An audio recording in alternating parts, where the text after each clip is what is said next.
This is the blue hole in the Red Sea in the Sinai Peninsula of Egypt. It's one of many of these blue holes around the globe, but this one is considered to be by far the most dangerous. Today on Terminal Defect, we will uncover the mystery behind the most dangerous dive site.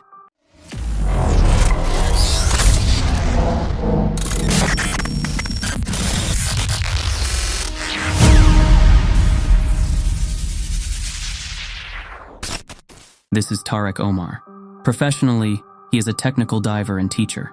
Unofficially, he's known as the Bone Collector. He is also known as the Grave Keeper, and the grave or cemetery he maintains is the Blue Hole on Egypt's Sinai Peninsula. The Blue Hole is one of the world's most popular diving locations for both beginners and experienced divers. It is also regarded to be the world's deadliest dive spot. Over the years, it is estimated that at least 130 people have died diving the hole, with others putting the amount at over 200. Furthermore, no official records have been preserved, thus no one knows for certain. It might be much higher still. Since the late 1990s, Tarek has been engaged in the vast majority, if not all, of the corpse recoveries. And, while this isn't a complete list of the more than 100 divers who have died here, it's enough to make him lose count. After 2 decades of making recoveries, he only remembers the first 2 names he ever recovered, immediately after arriving in the adjacent city. They were Martin Guerra and Connor O'Regan. Martin came from Ireland to Egypt in 1997 to work as a dive teacher for a year, taking advantage of all the fantastic diving opportunities in the area. His friend, Connor, joined about halfway through the year so that the 2 of them could finish the remainder of it together. Connor was also nearing the end of his training to become an instructor. So both guys had a lot of experience and were regarded as careful and diligent divers by many they knew. They both enjoyed diving so much that this trip served as a trial run for some huge ideas they had once they returned to Ireland. The 2 intended to explore the area before establishing a tourism service specializing in international dive tours. In November of that year, approximately a month before returning home, they both went diving at the famous Blue Hole dive location. This excursion was part of a larger tour organized by PADI, a global diving organization. Therefore, there were several other skilled and professional divers on the trip as well. Martin and Connor became separated from the remainder of the party during the dive, leaving them alone with no one else around. They somehow got separated and went too deep for the gas combination they were using. This caused them both to lose consciousness, resulting in their regulators fouling out of their mouths and sinking to 65 meters, 213 ft. All of the other divers only noticed it after everyone was on the surface, and the 2 men were late for their scheduled return. Divers promptly returned to hunt for the men, but it was too late when they were discovered. Their narrative is similar to so many others from the Blue Hole. Otherwise, careful and experienced divers go into the pit but do not return. So, what precisely makes the Blue Hole so deadly? Perhaps we should first define what a blue hole is. During previous ice ages, sea levels were as much as 100 meters, 330 feet, lower than they are now. During this time, much more of the world's land masses were exposed, revealing numerous surface caverns and sinkholes. The rain gradually eroded these surface caves, as it does with limestone. As sea levels increased, the salty ocean running over the rocks exacerbated the problem. Many of these surface caves later collapsed into massive circular holes visible beneath the water's surface, which are effectively vertical caves. The interesting yet frightening thing about these holes is that the outer edge is made of various sorts of rock that do not dissolve like the inside half. Inside the margin of this sturdy rim, the holes can plummet dramatically, far deeper than the surrounding sea bottom. The Great Blue Hole off the coast of Belize is an excellent example of this. The hole's edge is only 10 meters, 33 feet deep. But if you tumble over it, you'll fall vertically to 124 meters, 407 feet, in a single drop. And because the depth of the edge and bottom are so different, the surface shows a crazy contrasting color. You'll find normally blue tropical water along the margins, but a deep dark blue in the middle, similar to the color of the open ocean. Another result of the depth differential is that water circulation in these sinkholes is frequently weak, particularly as one descends deeper. In fact, many of the bottoms of these blue holes are completely oxygen-free. So, in addition to being deep and gloomy, they can be completely devoid of sea life, resulting in a barren alien planet when compared to the surrounding seas. In any event, these blue holes may be found all over the world and provide some truly unusual diving conditions. They usually don't have a current because they're cut off from the rest of the sea, so that's one less variable divers have to worry about. Some of these are also extremely close to the shore, so you can literally be on the beach, walk a few feet into the ocean, and then dive hundreds of feet down. This makes them incredibly accessible and convenient on top of everything else. It's because they're popular for scuba diving and free diving, but that doesn't explain why these dive sites are so dangerous. Or in particular, what makes the site near Dahab so deadly that it's called a diver cemetery. Unfortunately, the answer to this question isn't particularly clear. In reality, it's unclear whether the site is more lethal than others. Because no official statistics exist for how many dives have been completed or how many divers have died, it is impossible to compare the fatality rate to the diving average. It could be more dangerous, which is why the death toll is so high. Or it could just be that the absolute number is larger due to the large number of dives that take place in the hole. In any case, strangely, this reputation does not deter people from coming. In fact, it appears to encourage them. Part of the attraction is that it has this sinister reputation. It's beautiful but deadly. On the shore, there's even a memorial for some of the divers who've lost their lives in the hole. Almost morbidly, prospective divers come to check out these plaques shortly before entering the water, hoping not to need to be recovered by Tarek like Martin and Connor. The truth is that the people who have been rescued represent only a small fraction of those who are actually down there. Due to the size and depth of the pit, persons are sometimes not discovered until much later. At this time, it is not suggested to recover them due to the decay that has already occurred. Divers frequently record videos when diving the blue hole. Then, when they examined the film again, they noticed equipment belonging to these missing people buried in the sand or the pebbles along the bottom. The peculiar design of the pit in Dahab could help to understand its risk. As you descend from the water's surface, the walls thin like a funnel. Then, at 52 meters, 170 feet, there is a massive arch on the far side of the crater. This arch opens into another 26-meter, 85-foot tunnel that descends diagonally until it passes through the hole's wall and into the open ocean. From there are rapid incremental decreases in depth that range from 120 meters, 390 feet, near the tunnel's mouth, to 800 meters, 2,600 feet. There are a few intermediate stages before the final drop-off to the ocean floor. For these deeper steps, only technical diving is possible because regular air becomes toxic at these depths. It's also plausible that this is why the hole is so dangerous. Perhaps because of the rapid drop from the surface, it is so easy for divers on ordinary air to descend too quickly without noticing how far they have traveled. The nitrogen narcosis eventually becomes too much for them, and they pass out. However, divers on ordinary air have not been the only ones to die there. For example, in 2011, a man named Igor wanted to undertake a technical dive down to 150 meters, which is around 50 meters above the hole's true depth. When he entered the water at the blue hole that day, he was an experienced diver who had completed exactly 400 dives.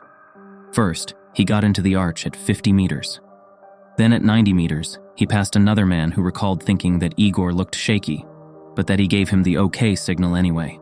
Then down to 120 meters, then to 150 meters, and Igor was at the deepest he'd ever been by far. After a hard landing on a ledge at 150 meters, he began to ascend, but by then, things were already beginning to go bad. At 130 meters, Igor began to hyperventilate. This turned to complete panic, and then in an instant, Igor shot up to the surface without making any stops. This is a terrifying thing to do without making decompression stops for the depth that he dove. As he rose, the pressure at deep caused all of the dissolved gases in his blood to expand fast. By the time he reached the surface, they would have caused him excruciating pain and blocked blood vessels throughout his body. He yelled out in anguish as his head broke through the water, and then died a few minutes later. Tarek would not need to recover Igor. Perhaps another reason why this hole is so dangerous is because, while diving is somewhat restricted in this area, money goes a long way. The majority of the diving shops in the area are licensed, while some are not. And then in addition to that, there's also lots of competition, which drives down the price per dive. Because of this, some of the instructors and guides are willing to forego some of the rules and regulations in exchange for a little extra money. This can create some suboptimal conditions for inexperienced divers. However, at the very least, at least the people who pay for these services still go with someone who's trained and experienced. A far worse thing to do would be to simply go alone. The most famous occurrence at the Blue Hole is one that I'm sure many of you are already familiar with. But I believe that a documentary on the Blue Hole would be incomplete without discussing this episode, so I have included it in this video. In April of the year 2000, a man named Yuri arrived in Dahab with the intent of taking advantage of all the diving spots in the area. Yuri, who was a scuba diving instructor, had brought all of his scuba equipment with him and arrived in Dahab after visiting a friend of his in the nearby city of Tel Aviv. For several years, as it was for many divers, it had been a dream of Yuri's to dive the blue hole. Yuri's father had made him promise not to do anything stupid or dangerous. And so with that in mind, although he was alone, he attempted to find someone to go with him. So within a few hours of him arriving the city, he was walking the street along the many dive shops, looking for someone to go with him or to take him along. People watched as Yuri wandered back and forth, inquiring about different services, until finally, he managed to find a local man who agreed to go with him. Shortly after that, the two of them arrived at the dive site and entered the water. During Yuri's dive, he captured this video. The video begins, and Yuri can be seen near the water's surface. There are other divers around him, coral reefs, fish, and the water is bright, blue, and clear. He briefly looks down at the camera to fiddle with it and seems to attach some sort of lens cover to it. Maybe this was some sort of case to protect it from the pressure he knew it would experience. He fiddles with it some more, and then once he seems satisfied, his focus shifts to two other divers in front of him, and you can see the long string of bubbles floating up away from them, coming from their regulators. They seem to be kicking gently to stay where they are, floating together, almost as if they're talking. He approaches these divers close enough to where it seems he almost might come into contact with them. He then moves past those divers and looks off into the distance, and all he can see is the dark water with nothing in sight below him. From somewhere much deeper, more bubbles seem to be floating up, indicating that some other divers are deeper and out of sight. Yuri then begins to move in the direction of those bubbles. I'm now going to skip ahead in the video where Yuri stops moving around and fiddling with the camera and begins his descent. Yuri can now be seen refocusing and directing his gaze toward another diver down below him. Maybe this is the local he brought along with him. The person in front of him has another long string of bubbles floating up and away from him, and soon enough, Yuri seems to swim past him. He then looks up toward the surface and you can see the sun shining through. Then, his gaze goes back down to what looks like the bottom. In reality, this is more like the inner wall of the hole, and Yuri is swimming along its contour. The water here is already much darker than the surface above. Now, I'm going to do something that I don't normally do. I'm just going to let the video run without saying anything so that you can listen to his breathing as he descends. Occasionally, you'll see the inner wall in the bottom of the frame, but pay attention to just how dark the water gets in just a few moments.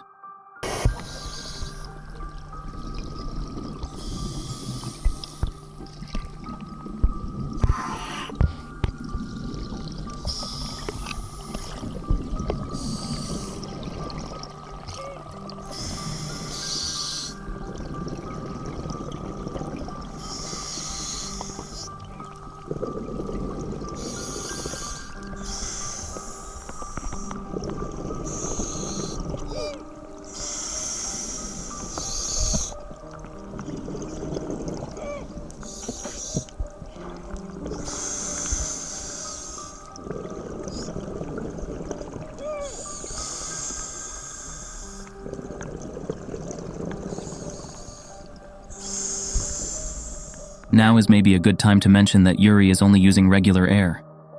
As he was descending, he would have been increasingly affected by nitrogen narcosis, and in addition to that, his buoyancy control would have become less and less effective as the pressure increased.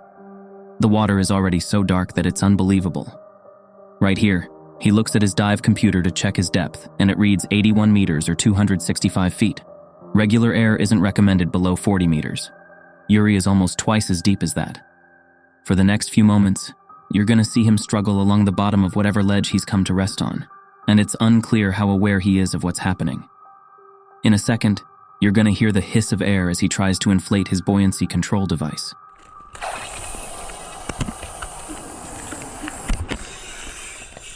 Unfortunately, Yuri is too deep, and the equipment he has is too heavy.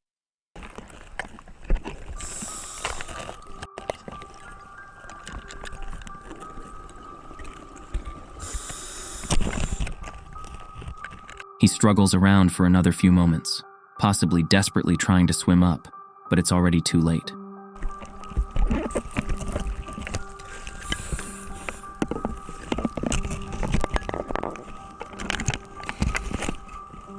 The camera cuts off while Yuri is still trying to navigate the terrifying situation he is in. About 40 minutes later, when Yuri didn't return from the water, everyone knew what that meant. His parents were contacted shortly after, and his father was in Dahab the following day. After pleading with the locals to recover Yuri from the bottom, Tarek finally volunteered to make the recovery. At the time, this was the deepest recovery that anyone had ever done. Yuri was eventually found, lying face down, with far too much weight attached to him, at a final depth of 91 meters. Yuri's buoyancy control device had actually burst due to being overfilled. In the end, Yuri was brought back up, and all of his personal belongings were returned to his parents.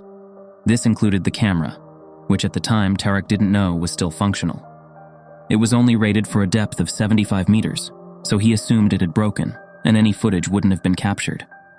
Unfortunately, as you saw, it had captured everything, which was promptly played in front. That's all from Terminal Defect. Please like, share, subscribe, and turn on the notification for more amazing content. Thanks for watching.